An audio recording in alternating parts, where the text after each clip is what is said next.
Como saber se uma medicação funciona?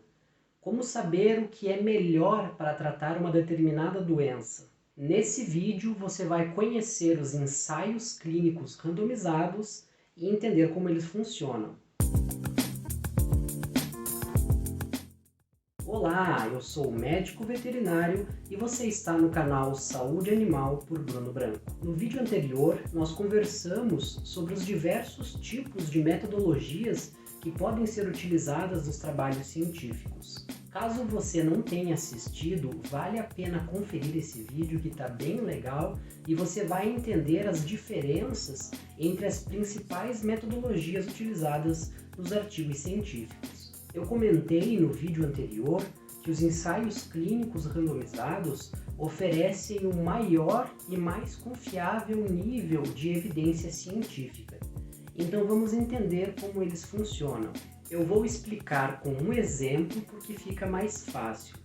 Então vamos supor que está sendo desenvolvida uma nova medicação para tratar dor na coluna. Inicialmente, os pesquisadores vão selecionar um grupo de pessoas que obviamente tenham dor na coluna. Só que dor na coluna é algo muito amplo, então não se pode, nesse caso, selecionar pacientes com diferentes níveis de dor, porque provavelmente eles vão responder de forma diferente ao tratamento. Sempre se busca uma padronização dos casos nos ensaios clínicos randomizados. Então, os pacientes que participarem dessa pesquisa precisam ter um nível de dor pelo menos semelhante. Os pesquisadores precisam, de alguma forma, padronizar os pacientes pelo nível de dor, seja através de testes, seja através de exames, de questionários ou de qualquer outra forma, mas a amostra deve ser padronizada. E qual será o número de participantes dessa pesquisa? Não se pode atribuir um número qualquer, né? Então precisa ter uma base estatística. Então normalmente é definido o número da amostra, o número total de pacientes que participam de uma determinada pesquisa através de cálculos estatísticos ou também com base em outras pesquisas já realizadas na mesma área. Suponhamos que nesse nosso exemplo o número de participantes foi definido em 600 voluntários. Bom, então até agora nós temos 600 pessoas participando dessa pesquisa, todas com dor na coluna pelo mesmo motivo e com um nível de dor semelhante. Em seguida, os pesquisadores dividem as pessoas em 3 grupos diferentes com o mesmo número de participantes cada, ou seja, 200 pessoas em cada grupo. No primeiro grupo, os participantes receberão a tal nova medicação, na dose indicada pelos estudos pré-clínicos, pelos estudos que já foram realizados anteriormente com base nessa nova medicação. As pessoas do segundo grupo receberão o tratamento padrão, aquilo que já é utilizado para tratar dor na coluna atualmente. Então, o objetivo dessa pesquisa, do nosso exemplo, é determinar se essa nova medicação é melhor, mas ela tem que ser melhor comparada ao que já existe atualmente, comparada ao que já é utilizado para tratar dor na coluna. Por isso, então, as pessoas do segundo grupo receberão esse tratamento padrão, aquilo que já é utilizado como padrão para tratar a dor na coluna nesse nosso exemplo. E os participantes do terceiro grupo receberão o chamado placebo. Mas o que é o placebo? Enquanto as pessoas dos outros 2 grupos receberão os comprimidos com os remédios, com o princípio ativo, que é o remédio propriamente dito, as pessoas do terceiro grupo receberão um comprimido apenas com farinha no seu interior, ou seja, é a mesma coisa que não estivessem tomando nada. Mas qual o sentido então do placebo? Qual o sentido de fazer uma pesquisa e administrar, fornecer às pessoas comprimidos que não têm nenhuma medicação, que possuem apenas farinha? Bom, existe o que nós chamamos de efeito placebo. Como que acontece o efeito placebo? As pessoas, somente por acreditarem que estão recebendo a medicação, elas podem apresentar alguma melhora, mesmo que seja pequena. Então, somente por acreditarem que estão se beneficiando daquele remédio, algumas pessoas apresentam sim uma determinada melhora. Uma outra situação em que o placebo é eficiente é que em algumas situações a doença se resolveria sem qualquer intervenção médica. Então existem alguns casos em que seria o curso normal daquela doença, daquela dor, enfim, daquilo que está se pesquisando, seria o curso normal que desaparecesse, que aquele sintoma desaparecesse em um determinado tempo, né, de forma natural. Assim como a doença apareceu, como o sintoma apareceu, ele pode, em algumas situações, desaparecer. E aí, as pessoas que estão recebendo o placebo, né, caso estivessem recebendo a medicação, iriam relatar provavelmente para o médico, ou iriam estar muito sugestionadas a acreditar que melhoraram por causa da medicação, enquanto que na verdade foi o curso normal daquela doença. O placebo vem então para eliminar, né, ou tentar minimizar esse tipo de erro que é comum em pesquisas que não são controladas por placebo. Só que o placebo ele só faz sentido se a pessoa, né, se as pessoas que vão receber o placebo não saibam disso, né, porque senão não faria nenhum sentido, né, a pessoa nem aceitaria participar do estudo. Então é por isso que muitos dos estudos são cegos. Então quando se fala em estudos cegos, significa justamente isso, que as pessoas não saberão a qual grupo de estudo elas pertencem. No nosso exemplo, são 3 grupos, em que um grupo receberá a medicação nova, outro grupo receberá a medicação que já existe e um outro grupo receberá ainda o placebo. Só que todos esses participantes não saberão a qual grupo que eles pertencem. E qual a lógica? Qual a lógica de eles não saberem? É para que não hajam vieses. Vieses dentro de uma pesquisa entram muito no que nós já comentamos anteriormente sobre placebo. Então, um exemplo de viés de pesquisa seria quando as pessoas que estão recebendo a medicação, se elas sabem que estão recebendo a medicação, elas poderiam relatar ao médico que estão melhor do que realmente estão. Poderia ser que elas tivessem uma impressão de melhora, né, que não é real. Então isso acontece muito quando as pessoas sabem que estão recebendo uma medicação nova. Então elas ficam sugestionadas, né, no psicológico delas ficam sugestionadas a acreditar que se é uma medicação nova é porque deve ser algo melhor, deve ser algo muito bom, muito eficiente. Então elas podem de alguma forma criar esses vieses e acabar relatando uma melhora além do que a melhora real. Isso é do ser humano, é algo comum que acontece. Então, como a pessoa ela sabe que está recebendo um tratamento novo, ela já associa, mesmo que inconscientemente, ela associa que é uma nova medicação, é algo mais potente, algo mais moderno. Parece estranho, mas isso acontece, isso é natural, é do ser humano. Tanto isso é natural que acontece com o médico também.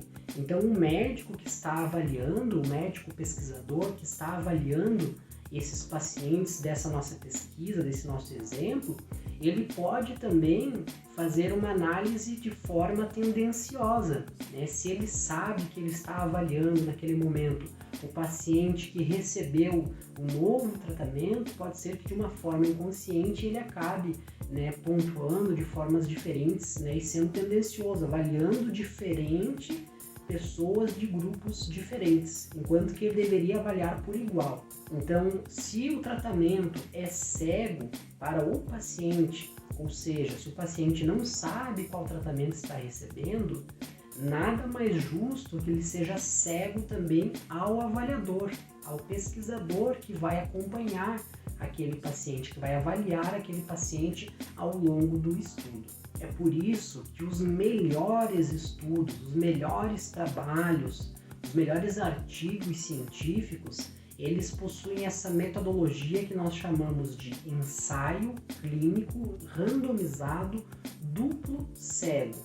Ou seja, ele é duplamente cego para o paciente e para o avaliador, para o pesquisador. Então, nem o paciente que está recebendo tratamento e nem mesmo os avaliadores que estão fazendo aquela pesquisa, que estão avaliando os parâmetros, que estão avaliando aquele paciente, saberão qual tratamento, a qual grupo aquele paciente pertence, porque nem mesmo um pesquisador é isento de cometer vieses. Esses estudos se chamam ensaios clínicos justamente porque será realizado um determinado tratamento, uma determinada intervenção nos pacientes e será verificado depois a resposta clínica frente a esses tratamentos, frente a essas intervenções. Por isso que se chama ensaio clínico. Cego e duplo cego você também já entendeu, né? Quando é um ensaio clínico apenas cego, significa que os pacientes, os voluntários, não sabem qual tratamento estão recebendo. E quando os estudos eles são duplos cegos, significa que nem os pacientes e nem os pesquisadores sabem. E o randomizado, o que significa? Bom, lembrando, no nosso exemplo, existem 3 diferentes grupos. E como que cada participante, como que cada voluntário será atribuído a um grupo? De forma randomizada, né? De forma aleatória. Então será definido por sorteio, justamente para eliminar vieses de pesquisa. Então os pesquisadores eles não vão chegar, né, olhar para uma determinada pessoa, lá um participante e dizer, você vai ser do grupo 1, você eu quero que seja do grupo 2, você vai receber o placebo, você vai receber um novo tratamento, né? Então não será dessa forma. Então para eliminar esse viés de pesquisa é que os ensaios são randomizados, são aleatórios ou por sorteio, né? Pode ser um sorteio simples, coloca dentro do envelope lá 3 diferentes papeizinhos e vai se atribuindo, né? Paciente número 1 sorteia, paciente número 1 vai participar do grupo número 3 e assim por diante, de forma aleatória, de forma randomizada.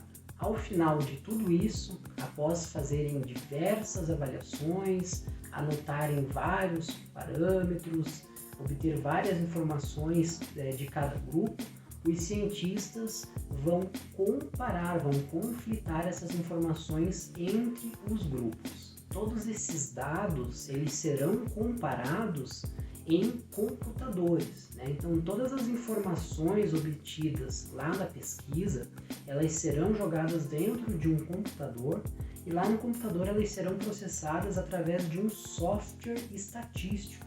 Então é um programa de computador que compara todas essas informações. Somente após esses métodos matemáticos, esses softwares estatísticos compararem todas essas variáveis, aí sim, com base na significância estatística, é que os cientistas poderão chegar às conclusões daquele estudo. Eles poderão inferir, fazer inferências, né, sobre por que eles acreditam que esse grupo teve um melhor desempenho que aquele grupo, por exemplo. Percebeu o tamanho do rigor científico que possui um ensaio clínico randomizado duplo cego? É por isso que eles são considerados o nível ouro, padrão ouro, dentro de todos os tipos de pesquisas. Por eles terem todos esses detalhes, todas essas camadas e níveis, né, de segurança quanto a vieses, né, procurando minimizar ao máximo o risco de viés dentro da pesquisa, né, procurando evitar todo tipo de erro e comparado através da estatística. Todos os resultados são normalmente comparados estatisticamente. Então, com todos esses critérios, com todos esses detalhes, com todo esse rigor, todo esse rigor, né, que torna o ensaio clínico randomizado duplo cego hoje um padrão ouro dentro da ciência para se dizer o que funciona ou não. E eles servem não somente para remédios. Os ensaios clínicos eles podem comparar diferentes intervenções, como por exemplo intervenções fisioterápicas, intervenções cirúrgicas, até mesmo atividades físicas, né? Então tudo que se pretende comparar, né, uma determinada intervenção, um determinado tratamento com outro, o padrão ouro é os ensaios clínicos randomizados. E eles também são realizados da mesma forma na medicina veterinária. Então os pacientes eles são padronizados da mesma forma, são divididos em grupos diferentes, sempre com o mesmo número de paciente por grupo. Esses grupos eles são definidos através de sorteio, através da randomização também. Então segue o mesmo rigor científico na medicina veterinária. A única diferença é que na medicina veterinária não existe viés por parte do paciente. Obviamente porque eles não falam, porque eles não sabem ao certo o que está acontecendo. Então esse viés por parte do paciente, que os trabalhos em humanos são observados, eles não são observados da mesma forma com os animais, dentro da medicina veterinária. Mas toda a padronização é feita da mesma forma. E o viés, ele existe, não se esquecendo, que ele existe por parte dos pesquisadores. Então, da mesma forma, os estudos eles são cegos, existe esse cegamento por parte dos pesquisadores. Então, o animal não comete viés, mas o veterinário, o pesquisador que está ali trabalhando com o animal, fazendo a pesquisa, esse sim, ele não é isento de cometer algum viés, de ser tendencioso nas suas avaliações. Por isso que se preconizam também estudos cegos na medicina veterinária, em que os avaliadores não sabem qual tratamento, por exemplo, aquele animal recebeu. Eles vão fazer as avaliações dentro dos estudos, vão anotar os resultados, sem saber, preferencialmente sem saber qual tratamento ou a qual grupo aquele animal pertence. O vídeo ficou um pouco longo, mas é porque são muitos detalhes. E eu espero que tenha ficado bem explicado. Se você ficou com alguma dúvida, deixa para mim aqui embaixo nos comentários. E é claro, não esquece de deixar aquele like nesse vídeo.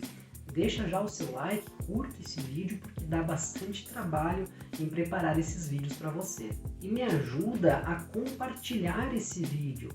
Vamos compartilhar informação de qualidade nessa corrente do bem, para nós difundirmos e levarmos esses conhecimentos a respeito da ciência para um maior número de pessoas. Então não esquece de compartilhar esse vídeo com todo mundo. E lembrando que aqui no canal nós não falamos só sobre ciência. Nós temos inclusive diversas playlists em que abordamos temas sobre saúde, cuidados, manejo, bem-estar de cães e gatos. Se você pretende fazer medicina veterinária, se é o seu sonho cursar medicina veterinária, ou se você já se formou e você não sabe como é o mercado de trabalho, quais desafios você pode enfrentar, nós temos também várias curiosidades e dicas sobre a profissão do médico veterinário. Por isso, para você não perder nenhum desses conteúdos exclusivos, clica agora aqui no botão de inscrever-se e não esquece de ativar as notificações. Clica no botão de inscrever-se e ativa o sininho, ativa as notificações para que o YouTube possa te avisar sempre que tiver um vídeo novo aqui no canal. Muito obrigado por assistir até o final e nos vemos no próximo vídeo. Até lá!